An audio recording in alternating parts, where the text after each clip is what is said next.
Coming to you from the heart of Las Vegas, Nevada. This is The Stand with your host, Shane Williams. Hello, ladies and gentlemen. Welcome to this week on The Stand, February 24, 2016. Before we start, just like to thank everybody for liking, subscribing to our channel. Facebook also, thank you for the likes. Continue to share and support us, and then we will grow bigger from there. When I mean we'll go bigger, we're going to be having guests on, as well as organizations that are already taking the fight for liberty. We can start interviewing them, introduce you to these organizations as well. This week, Lance is unable to join me due to a flu, but we'll be back next week talking about the NSA. Also having the big news for that week as well, and then having an interviewee that we've been wanting to talk for a while, one of our first. So we'll have that in store for you next week. So starting to get into it. Russia calls for a nuclear war. Pretty much saying this is in response to the 400,000 Saudi troops that are coming into Syria.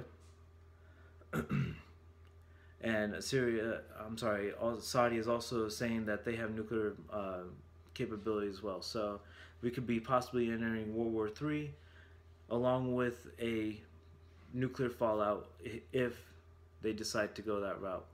Or we might even see another Cold War like we did back in the 80s. So to that, not saying that Assad's a great guy, but he is stopping all the terrorists in his country at least. Pretty much what Saddam Hussein did back in Iraq before he was hung. Again, not a great guy. He was part of the CIA, set up by them to follow out orders against Iran. And then also, there was pretty much freedom in Iraq to a point where women could actually go to school and get their educations and stuff like that. But now, with the fall of Saddam, and pretty much everywhere else where we have invaded, it's gotten a lot worse. Just leave it at that.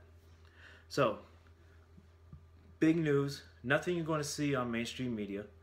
It's just really kept under wraps for right now until something actually is going to happen over there. That's what I feel.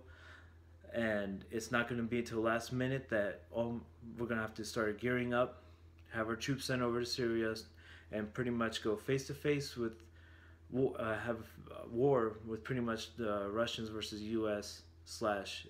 We'll be probably backing up Saudi Arabia. So be us, the Saudis, ISIS against Russia pretty much, which could possibly lead again to nuclear war. Moving on, we have the Pope attacks Trump. Trump is not a Christian for calling for walls around America. So what this means is just madness, because the Pope has 300-foot walls, or not 300, but they're large-scale walls that are surrounding the Vatican, and to have somebody call out somebody else for wanting walls, even though that person has walls, is just calling the kettle black. So, and plenty of articles linking to what I'm saying underneath the video. So if you have when you pull up the video, just push the little black arrow off to the side, and it will come up with all the articles that I have here. So continuing, again, the Pope did call out Trump, saying that he's not a Christian. Coming from the Catholic Pope, who has nothing to do with Christianity at all, is just insane in my point of view. So, and the biggest thing to that is, why isn't the Pope letting refugees into the Vatican? If he's such for openness and sharing and everything else like that, what kind of message is he sending out to his followers? That being a hypocrite is okay? I don't think so, especially in somebody's position like that. But then again, this is also the same Pope that's calling for a New World Order / one world religion. So continuing on, We also have uh, following up on what I talked about, what we talked about last week is Scalia's. Pardon me, I don't know how to pronounce his name right. Scalia's death, Justice Scalia, uh, and how Obama made a joke based on it. So he was giving a speech out to. He was giving a speech last week, and how he's, pretty much as business as usual, trying to appoint chief justices like it's no big deal. So they die, he just appoints them like it's nothing. Um, and then on top of that, he pretty much just shows up to his funeral, stands there for about 5 minutes, and then hastily leaves. So apparently he didn't want this guy to be around anymore, just based on the facts that myself and Lance have been researching, that this has been and what looks like a murder and not just a natural death as they put it out in the news. Especially with the whole message of the pillow being on his face. I mean, folks, come on. This is the takeover of America, and they're trying to take down everybody who doesn't follow their agenda, and pretty much that is the biggest. What I'm trying to say, that is like the biggest message for anybody. If you can really look into it, the pillow over the face just means go to sleep. Nothing to see here. So, other big news this week, the FBI needs Apple backdoor keys to unlock the San Bernardino terrorist phone. Now, I mean, for somebody as big as the FBI, I don't see why they need Apple pretty much keys to the kingdom to get into somebody's iPhone. I mean, I think the common person on the street, is able to get into somebody's phone, which has been done several times over. So what is the underlying message that the FBI is trying to say? Pretty much they want to get into everybody's phone. It's not just your phone. I mean, just not the terrorists from San Bernardino. They want to hack into everybody's phone at every given time. And if Apple does go through with this, it's going to be bad for everybody. And they're going to lose a lot of business just because of the whole security issue. Like, I don't feel safe using my phone. I do have an iPhone. And so, I mean, I would probably discontinue iPhone, even though all the phones now are being heavily surveilled. Your camera is being watched at all times. At any given time, they can turn on your sound. But I digress. So that would be for next week's segment. We'll talk more about it, get into a lot further, into further detail along with that. Now, while I do support Trump, I don't support him on this, where he calls for a boycott on Apple just because he doesn't want Apple is not wanting to give pretty much keys to the kingdom to the FBI.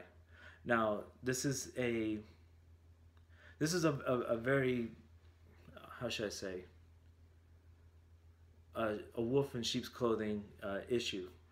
Now, while it is in the message of trying to get the information out of the phone from the terrorists, which I wholeheartedly agree, but I don't agree with the FBI trying to go in the back door and just getting the master keys to anybody's phone.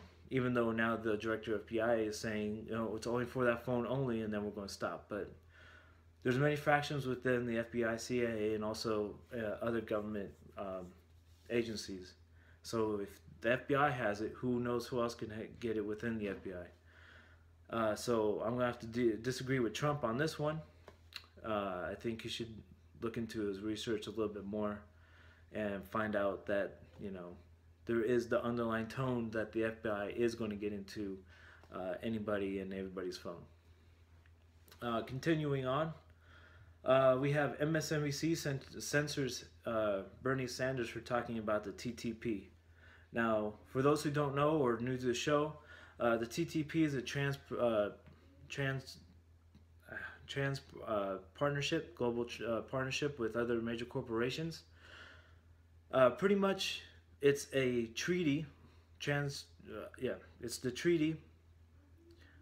It is a treaty where pretty much all the big major corporations have could basically they made a treaty where they can basically make laws, take away laws, and then just come into any country and just basically take it over with nobody saying anything or anything else. Now, this document has been kept secret for now more than 2 years.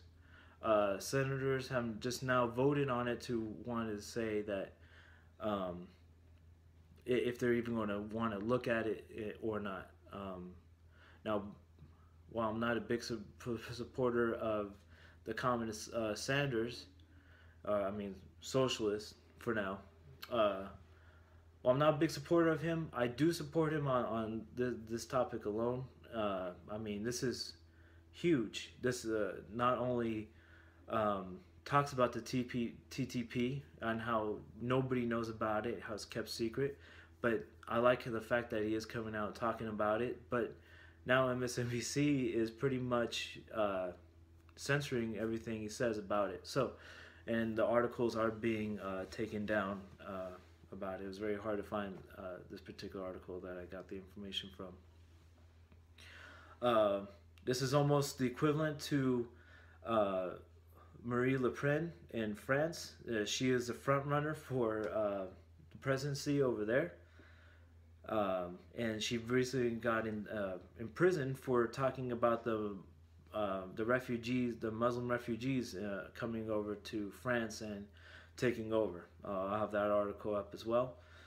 But if it wasn't for our our Constitution, our amendments, if it wasn't for our First Amendment right, I think Bernie Sanders would be in prison for pretty much the same thing as Le Pen was doing, speaking out against. I mean, it's not the same thing, but it is to the same extent.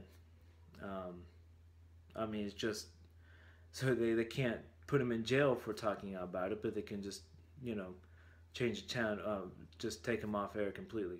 So stay with us. Keep fighting the fight. Take the stand for liberty. Now, when I say that, we don't want to provoke a civil war within America or anything else like that. We need to take this down politically first, and if this doesn't work, then our next step will be taking America the other way. But we must not provoke it. They must take the first shot. So that being said, Shane Williams with The Stand. I'll be back next week with Lance and our big interview. Thanks again. Please like us, share us, and subscribe to our YouTube channel. That's the only way we're going to grow. Thanks again, ladies and gentlemen. This is Shane Williams for The Stand.